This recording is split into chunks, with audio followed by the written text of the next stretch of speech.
সদস্য। এই নাসিম ভাই বিশ্বাস করেন আপনাকে ডুবিয়ে যাবে না। ঠিক আছে,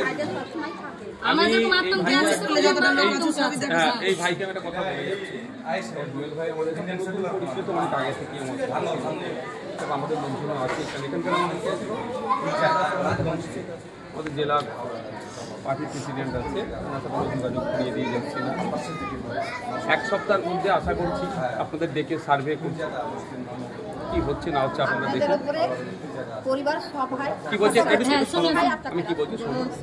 কালকে এখানে আসবো বলে আমি কালকে রাত্রে আমার উকিলের সাথে কথা বলেছি, এই মানুষগুলোকে কীভাবে বাঁচানো যায়। আমার তো অত টাকা নাই যে আমি সবাইকে ঘর করে জায়গা দিয়ে ক্ষমতা আমার নাই, কিন্তু কীভাবে বাঁচানো যাবে। উকিল সাহেব আমাকে যে যুক্তি দিয়েছে, কার কি ক্ষতি হয়েছে আপনার একটা লিস্ট করতে বলবেন। তা আপনাদের বলে যাচ্ছি, কার বাড়ি গেছে, কার জায়গা গেছে। শুনো না মা, আমার তোমাকেও বলছি, তুমি একটু শুনে না, আপনারা শুনো, যে আপনারা লিস্ট করে রাখুন।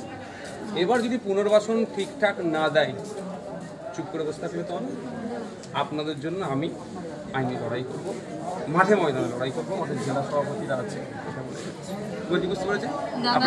একটা কথা বলছি, আজকে যারা পরিজন করে যায় ভিডিওতে ডাকছে, তাদের আবার আজকে পরিজন যাবে ডেকেছে, তো ওরা কি বলবো, ওরা কি যাবে? হ্যাঁ যাক না, সবাই যাবে, কোনো জায়গায় আটকাবে না। যাক যাক, যে কি বলছে না সব সত্যি কথা বলবেন, যতটুকু ছিল যা ছিল সত্যি কথা বলবেন।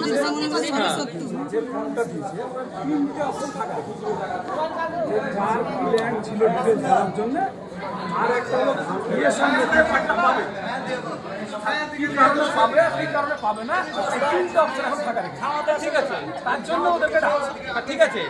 আপনারা যে আমার কাছে বক্তব্যটা সঠিক কথা বলবেন, আপনার যতটুকু জায়গা ছিল, যে কটা ঘর ছিল, সবটাই সঠিক বলবেন। আর আপনারা যে যার একটা লিস্ট করে কি ছিল না ছিল, আমাদের নাসিম সাহেব আপনার কাছে একটা লিস্ট আমি করে নেব।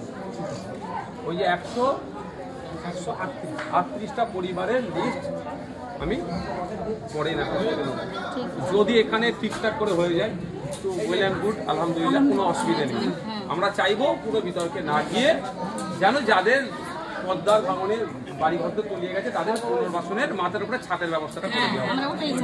যদি ছাদের ব্যবস্থা না করে এখানে কেউ ডিস্টার্ব করে, তুমি তো সই করবে না, আমি আপনাকে বলছি আপনি সই করবেন না, দুনিয়া হিলে যাবে, আপনি আপনার জায়গায় থাকবেন।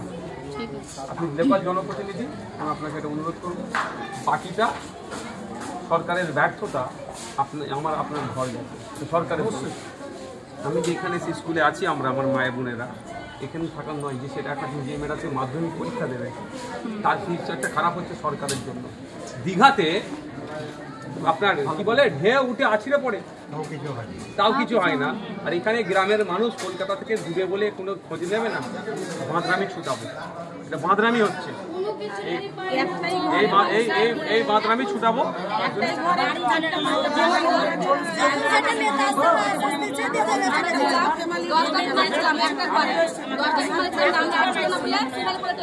তো বলছি খেলা মেলা করে হাজার হাজার কোটি টাকা নষ্ট করছে, তাহলে এই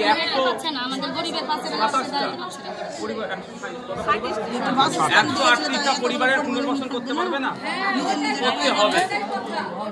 যদি এখানে না করে, আমি আপনাদের বলি, এখান থেকে আপনাদেরকে কলকাতায় নিয়ে যাবো, কলকাতায় গিয়ে মুখ্যমন্ত্রীর প্রয়োজনে বাড়ির সামনে আমরা ঠিক আছে। কিন্তু যেখানে রাখতে যাবেন, সই করার আগে দেখবেন কোথাও সই করছে। যদি পড়াশোনা একটু কম হয়, যে পড়াশোনা বোঝে তাকে দিয়ে বলবেন মা বাপ কি লেখা থেকে বুঝে কি বলছি, বুঝতে পারছেন, যেখানে সেখানে সই করবেন না। সই করার আগে আপনি আপনার বিশ্বস্ত লোক যে মনে হবে যে আমাকে সঠিক বলবে, যদি আপনি পড়ে বুঝতে পারেন তো ভালো কথা, না বুঝতে পারলে যাকে মনে হবে যে এই লোকটা আমার সঠিক কথা বলবে তাকে ডাকবেন, বলবেন কি বলছিল বুঝিয়ে দাও, সই করবেন। সইটা শুধু দেখে করবেন। হ্যাঁ, বিশ্বস্ত লোক তো আছে মা, বাবু কি বলছে আপনি নাও বুঝতে পারেন। শুধু লেখাপড়া জানলেও হবে না, আইনের ভাষা আপনি আমি বুঝবো, বুঝতে পেরেছেন।